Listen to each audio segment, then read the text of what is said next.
नमस्कार आदाब, न्यू विदर्भ स्वदेशी न्यूजमध्ये आपले सर्वांचे स्वागत। मुख्य संपादक अमीन खान यांची रिपोर्ट।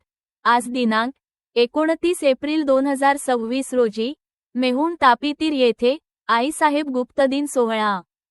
राज्याचे मुख्यमंत्री देवेंद्र फडणवीस यांना निमंत्रण। मेहूण तापीतीर तालुका मुक्ताईनगर, जिल्हा जळगाव, श्री संत आदिशक्ती मुक्ताई देवस्थान। मेहूण तापीतीर येथे दरवर्षीप्रमाणे यंदाही आईसाहेबांचा गुप्तदिन सोहळा मोठ्या भक्तिभावाने साजरा करण्याची तयारी सुरू झाली आहे। या पार्श्वभूमीवर देवस्थानच्या वतीने महाराष्ट्र राज्याचे मुख्यमंत्री माननीय देवेंद्र फडणवीस यांना या सोहळ्यासाठी उपस्थित राहण्याचे औपचारिक निमंत्रण देण्यात आले आहे। विशेष म्हणजे मेहूण तापीतीर हे गाव व येथील आदिशक्ती मुक्ताई देवस्थान हे केंद्रीय क्रीडा राज्यमंत्री रक्षाताई खडसे यांच्या रावेर लोकसभा मतदारसंघात येत असून उत्तर महाराष्ट्रातील एक पवित्र देवभूमी म्हणून ओळखले जाते। त्यामुळे या सोहळ्याला अधिक धार्मिक आणि सामाजिक महत्त्व प्राप्त झाले आहे। देवस्थानचे सन्मानित अध्यक्ष रामरावजी महाराज मेहुणकर यांनी मुख्यमंत्री यांची भेट घेऊन त्यांना निमंत्रण दिले।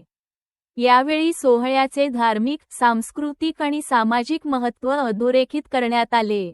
मेहूण तापीतीर येथील आदिशक्ती मुक्ताई देवीचे मंदिर हे उत्तर महाराष्ट्रातील एक प्रमुख श्रद्धास्थान असून येथे दरवर्षी हजारो भाविक मोठ्या श्रद्धेने दर्शनासाठी येत असतात।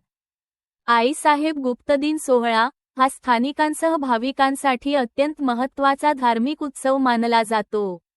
या दिवशी विशेष पूजा, अर्चा, अभिषेक, कीर्तन, भजन तसेच विविध धार्मिक कार्यक्रमांचे आयोजन करण्यात येते। यामुळे परिसरात भक्तिमय वातावरण निर्माण होते।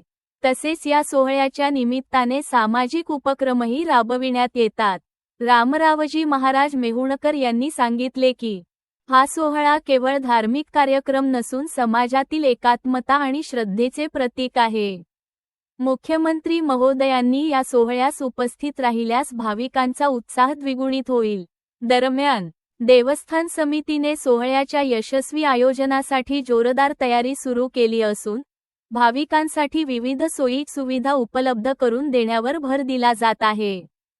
मुख्यमंत्री यांच्या संभाव्य उपस्थितीमुळे प्रशासनाकडूनही सुरक्षा आणि व्यवस्थापनाच्या दृष्टीने विशेष तयारी केली जाणार असल्याची माहिती मिळत आहे। या सोहळ्याकडे आता संपूर्ण जिल्ह्याचे लक्ष लागले असून भाविकांमध्ये उत्साहाचे वातावरण निर्माण झाले आहे।